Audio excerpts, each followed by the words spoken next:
তাহলে তোমার রান্না তুমি আলাদা করে নিও, তোমার যা যা খেতে ভালো লাগে তুমি আলাদা রান্না করো। আমি অ্যাকচুয়ালি সবচেয়ে বেটার আমি আলাদাই হয়ে যায়, সেটাই সবচেয়ে মনে হয় ভালো হবে।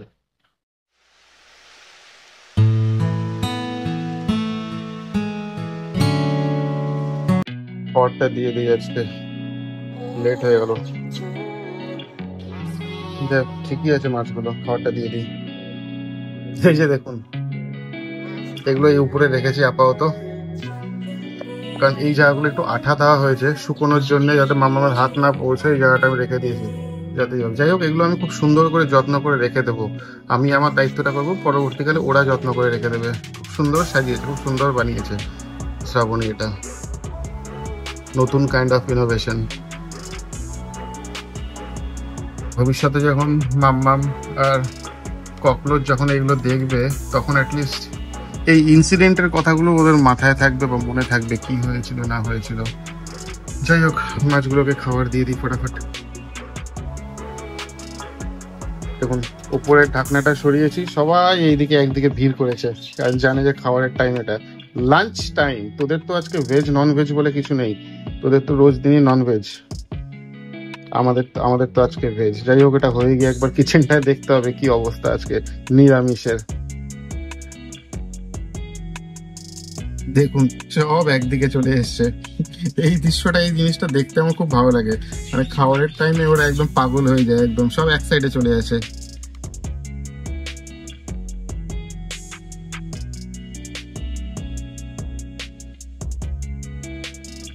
মারামারি করবি না সবাই, আস্তে আস্তে খা, ছোটগুলোকে খেতে দিস আস্তে। বাবা,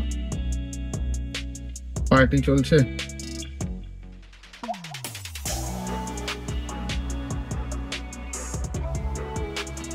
যাই হোক, খাওয়া দাওয়া হয়ে গিয়েছে, ঢাকনাটা বন্ধ করে দেই। চল টাটা, কালকে আপাতত খাওয়াবো।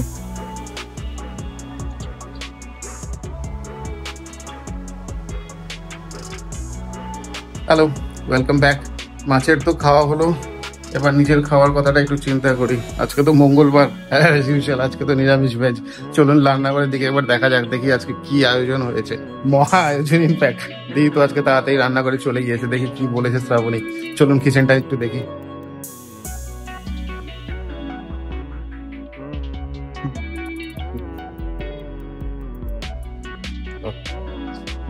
তো শুধু পেঁয়াজ কাটা দেখছি, পেঁয়াজটা গতকালকে পেঁয়াজ কাটা খাবো না। ঢেঁড়স ভাজা, ঢেঁড়স ভাজা ভালো লাগে, একদম যে খারাপ লাগে সেটা না।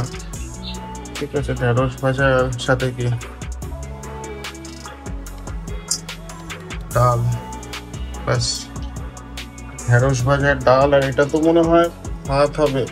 হ্যাঁ, এটাতে ভাত, ব্যাস, আর কিছু নেই। করে খাবো এটা দিয়ে, জানি না। দেখি শ্রাবণীকে জিজ্ঞেস করি, জিজ্ঞেস করলেই তো খ্যাক করে উঠবে এক্ষুনি। চলুন দেখি জিজ্ঞেস করে শ্রাবণীকে। রুটি তো যথারীতি বানানো আছে হটপটে, এই যে হটপটে বানানো রুটি। এটাতে কি দেখি তো, ও এটা তো সকালের উপমা যেটা বেঁচে গিয়েছিল। এই শ্রাবণী, রান্না তো সেই ঢেঁড়স ভাজা আর ইয়ে কি বলে ডাল, আর তো কিছু নেই, রুটি মানে ব্যাস। হ্যাঁ তাই তো বলতে, কি করে খাবো, এক তো নিরামিষ, আবার এই একটু নিরামিষ, শুধু রুটি আর ইয়ে ডাল। ডাল ওই জন্য তো ছোলার ডাল বলছি, ওই জন্যই তো বলছে ছোলার ডাল। আর হচ্ছে এটা দিয়ে না খাওয়ার কি আছে? আর রেগুলার রেগুলার কি তোমাকে এখন মন্ডা মিঠাই খাওয়াতে হবে নাকি? না, মন্ডা মিঠাই কোনোদিনও হয় না, কিন্তু নিরামিষে তো পনির ফনির তো কিছু তো একটা ইয়ে করতে পারতে। আমাকে বললে অ্যাটলিস্ট না আমি পনির বা টোফু কিছু একটা অর্ডার করে রাখতে পারতাম। পনির ফনির অর্ডার করে রাখতে পারতে, সে তো রাখতেই পারতে। এখন তোমার লাগবে তড়কা, লাগবে সকালবেলা উঠে বলবে এমনি দিনে চিকেন খাবো, তারপরে তোমার হচ্ছে চিংড়ি মালাইকারি লাগে, গিয়ে লাগে। আমরা তো আম্বানি না। না, আম্বানি আদানির কথা হচ্ছে না। চিংড়ি যখন ঘরে আছে তখন একদিন নয় মালাই, এমন তো না যে রেগুলার একেবারে খাচ্ছি। মাসে কতদিন খাই, হার্ডলি 2 দিন কি 3 দিন এইসব একটু ভালো মালাইকারি মালাই। রেগুলার এখন কি টিফিন হচ্ছে সকালবেলা তোমার? কাল তো লুচি হলো, সারাদিন ধরে তড়কা লুচি, ওই অতগুলো বড়া, সমস্ত যথেষ্ট ভালো একটা খাবার ছিল। আজকে একটা ভেজের দিন, যখন ভেজ খাচ্ছ একদিন নর্মাল খাবার খেলে পরে কি হয়? কত লোকজন খেতে পারে না বলো তো? সেখানে তোমার মেয়ে খাবার নষ্ট করবে। তোমার রেগুলার এখন মন্ডা মিঠাই লাগে, কত মন্ডা মিঠাই করে ইয়ে হবে না? তাহলে তোমার রান্না তুমি আলাদা করে নিও, তোমার যা যা খেতে ভালো লাগে তুমি আলাদা রান্না করো। আমি অ্যাকচুয়ালি সবচেয়ে বেটার আমি আলাদাই হয়ে যায়, সেটাই সবচেয়ে মনে হয় ভালো হবে। ঠিক আছে, যা রান্না হয়েছে খেয়ে নেবো। আমার বলাটাই মেবি হয়তো ভুল হয়েছিল। ঠিক আছে, একটা দিনের ব্যাপার, অ্যাডজাস্ট করে নেবো। কি হয়েছে, কালকে তো মাছ ফাছ আছে। ঠিক আছে, চলুন দেখা যাক। বেলা অনেক গড়িয়ে গিয়েছে, 2 মেয়ের স্নান হয়ে গিয়েছে। ইনফ্যাক্ট আজকে আমি করে দিয়েছি, অনেকদিন পর মাম্মামকে আর ককরোচকে একসাথে স্নান করালাম। তো অনেকদিন পরেই স্নান করালাম, ভালোই লাগে মাঝে মাঝে ওদের সাথে একটু এরকম করে খেলতে বা জল দিয়ে খেলতে বা স্নান করাতে। মাম্মাম বেশ কিছুদিন ধরে বলে যাচ্ছিল কেক খাবে। স্কুলে সন্ধ্যেবেলা বলছিল যে খিদে পেয়ে যায়, কেক খাবে। স্কুলেও কেক টিফিন নিয়ে যাবে। তাই কিছুক্ষণ আগে বিগ বাস্কেট থেকে অল্প কিছু কেক অর্ডার করলাম, কিছু ওই ফ্রুট কেক, চকলেট কেক, ওই মিক্সড ফ্রুট কেক, ওই আর কি 1 2 3 4 5টা কেক অর্ডার করলাম। ঠিক আছে, দেখা যাক কি খায়। ওর তো চোখের খিদে, আজ এনে দিলাম, কালকে আবার বলবে খাবে না, সেই আবার টিফিন হয়তো বাড়িতে নিয়ে আসবে।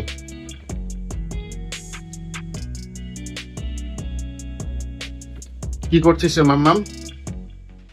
চকলেট খাচ্ছিস? হাত কিন্তু আঠা আঠা হয়ে যাবে রে মা, একটু হাতটা ধুয়ে নিস, নাহলে হাতে কিন্তু পিঁপড়া ধরবে।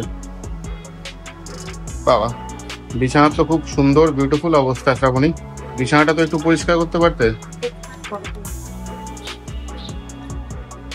পরিষ্কার করতে সবাই লাস্টে তো তুমি উঠবে, আমি তো বাচ্চাগুলো তো বলবো না পরিষ্কার করতে, তুমি উঠে বিছানাটা ঠিক করে। রেগুলার তো আমি করি, আজকে তুমিই করতে। আমি বিছানা পরিষ্কার, হ্যাঁ আমার যখন ইয়ে হয় আমি করে দিই। তাই বলে এখন তুমি যদি এখন আমাকে অর্ডার দাও যে আমি বিছানা পরিষ্কার করতে হবে, এই করতে হবে, তাহলে তো জিনিসটা তো শোভনীয় দেখায় না। সবকিছু তো একটা কথাবার্তা, একটা মানে মার্জনা বা মাত্রা থাকে। তুমি এখন আমাকে বলছো যে আমি এখন বিছানা পরিষ্কার করবো। তুমি বিছানা পরিষ্কার করলে বাড়িটা তো দুজনেরই। অদ্ভুত কথা, বিছানা পরিষ্কার করবে বা বাথরুম পরিষ্কার করবে বা যে কোনো কিছু পরিষ্কার করতে পারে, সেটা তো অশুভ নাকি? অদ্ভুত কথা। মেয়েদেরকে যেমন আত্মকথা করে বড় করছি না, আমার বাবা মাও আমাকে ওরকম করে বড় করেছে। তাই বলে এখন ঝিগিরি থাকতে আছি।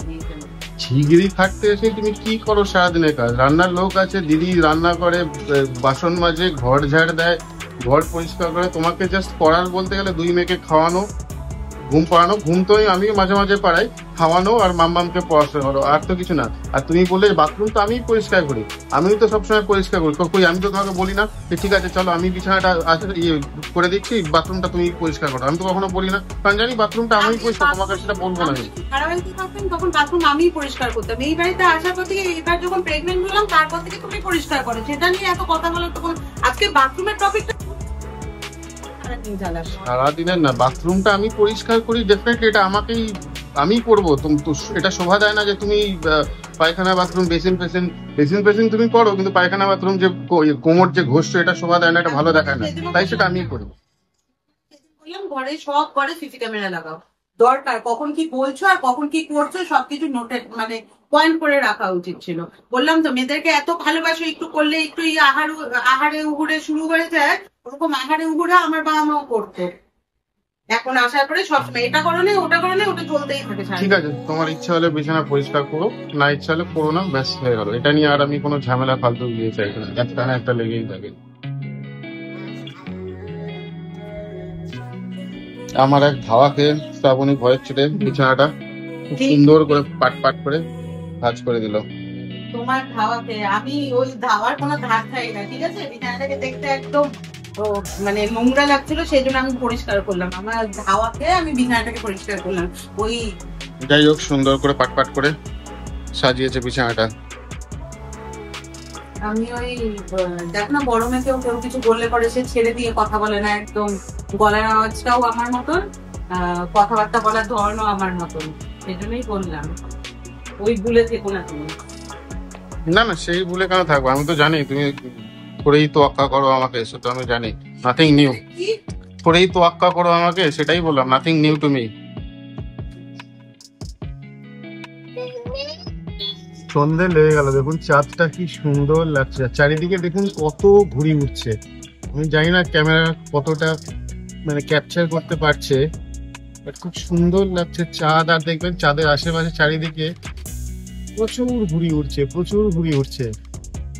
অসংখ্য ঘুড়ি উঠছে। কলকাতা এটাই স্পেশালিটি, বিশ্বকর্মা পুজোর দিন মানে প্রচুর ঘুড়ি ওপরে। মানে কম করে হলো হাজারে হাজারে ঘুড়ি ওড়ে। আর জানি না চাঁদটা কতটা ভালো বুঝতে পারছেন বা ক্যামেরা কতটা জাস্টিফাই করতে পারছে এই ভিডিও কোয়ালিটিটা। খুব সুন্দর, মানে এমনি চোখে কিন্তু খুব সুন্দর লাগছে চাঁদটা।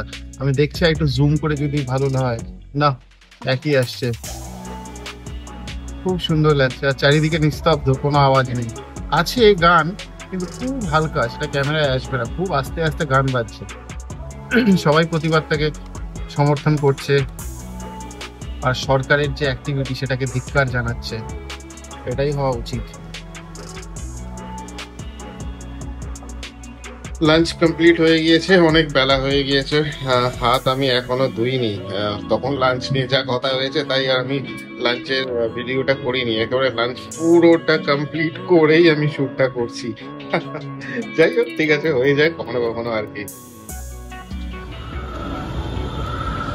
সন্ধে হয়ে গিয়েছে, ওই যে অ্যাক্রোপলিসের লাইট খুব জ্বলছে। বারান্দায় যখনই যাই তখনই সব গাড়িগুলো দেখি পুজো হয়েছে, সবাই দেখি মালা ফালা দিয়ে খুব সুন্দর করে সাজিয়েছে গাড়ি। দেখছি আর মনটা খুব খারাপ লাগছে যে গাড়িটা আমার বেচারা রেখে কাটাচ্ছে। এমন দোষ করেছিলাম জানি না, মানে এই হচ্ছে ভাগ্যের দোষ, কিছুই না। দাঁড়ানো গাড়িকে পেছন থেকে মেরে একদম শেষ করে দিল। এটা ভাগ্যের দোষ না থাকলে আর কিছুই হয় না। আমি তো আমার নিজের ভাগ্যের দোষই মনে করি এটাকে।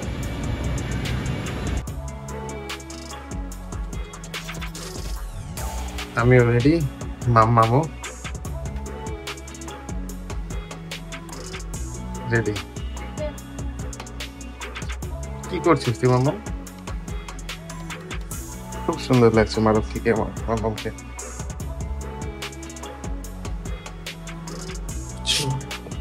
চলে এসছে।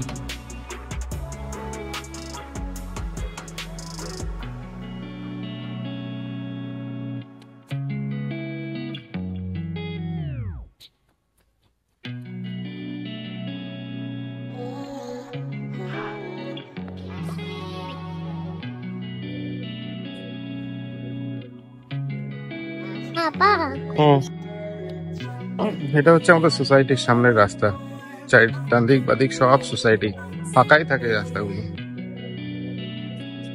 এটা একটা আমাদের বাড়ির সামনে রিক্সা স্ট্যান্ডের পুজো। এখানে সব রিক্সাওয়ালারা মেরে পুজো করে। সুন্দর হয়েছে বাবার মুখটা, বাবা বিশ্বকর্মার মুখটা। সবচেয়ে বড় সুন্দর জিনিসটা হচ্ছে কোনো সাউন্ড বক্স, লাউড গানের কোনো আওয়াজ নেই, চারিদিকে নিস্তব্ধ। আমার তো খুব ভালো লেগেছে। এটাই হচ্ছে একটা প্রতিবাদ দেখানোর একটা ওয়ে আউট। মাম্মামের মাথায় ফুল দিয়েছি, দেখি মাথাটা ঠিক কর, নাহলে দেখবো কি। ওই যে মামার মাথায় ফুল, খুব সুন্দর লাগছে মাম্মাকে। এই একটা বাড়ির সামনে পার্ক, যেখানে অনেক বাচ্চাদের খেলনা, স্লিপ, দোলনা, অনেক কিছু আছে। আর অনেক বড় পার্ক, কিন্তু ম্যাক্সিমাম টাইমে পার্কটা বন্ধ থাকে, কেন জানি না। এই হচ্ছে পার্কের গেট, যেটা সবসময় বন্ধ থাকে সারা বছর। জানি না কি করতে সরকার পার্কটা করেছে, জাস্ট দেখানোর জন্য সারা বছর বন্ধ থাকে।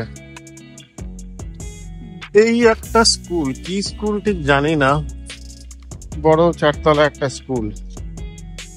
যাই হোক, ককরোচকে ভেবেছি কিন্ডার গার্ডেন এখানেই ভর্তি করে দেবো, বাড়ির সামনে অ্যাটলিস্ট। সামনে যত বাস দেখছেন হলুদ রঙের, সব মাম্মামদের স্কুল, সব স্কুল বাস, সরি, এগুলো সব মাম্মামদের স্কুলের বাস। আর এই যে ডান দিকে মাম্মামদের স্কুলের গেট নাম্বার 1, যেখানে মাম্মাম যায়, সব বাস, এগুলো স্কুল বাস। ওই যে লাল রঙের লাইট জ্বলছে দেখা যাচ্ছে, ওটা অ্যাক্রোপলিস মল।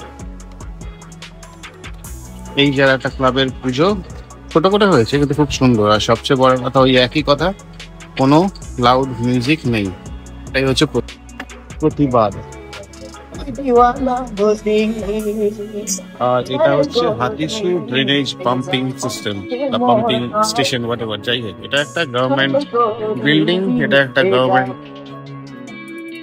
অর্গানাইজেশন, যেখানে সব গভর্নমেন্ট এমপ্লয়িরা আছে, মানে ডি গ্রুপের স্টাফরা যারা আছে। চারিদিকে ঘুরলাম, কোথাও কোনো গান বাজনা নেই, শুধু এখানে ছাড়া। এখানে একদম আনন্দে আত্মহারা, বলেই তো সে উৎসবে ফিরে আসুন, আনন্দে ফিরে আসুন। সেটাই এখানে দেখছি, উৎসবে আনন্দে দুটোতেই ফিরে এসেছে। Hello, welcome back. একটু আগে জাস্ট মাম্মামকে নিয়ে ফিরলাম। রাত অনেক হয়ে গিয়েছে, আজকে আর বেশি এখানে কথা বাড়াবো না। আশা করি সকালের অধ্যায়টা আপনাদের খুব ভালো লেগেছে। যদি লেগে থাকে তাহলেও জানাবেন, যদি না লেগে থাকে তাহলেও প্লিজ জানাবেন। বেশি কিছু না বাড়িয়ে আজকের অধ্যায় এখানেই শেষ করছি। সবাই সুস্থ থাকবেন, সবাই ভালো থাকবেন এবং ভালো করে পুজোটা কাটাবেন। নমস্কার।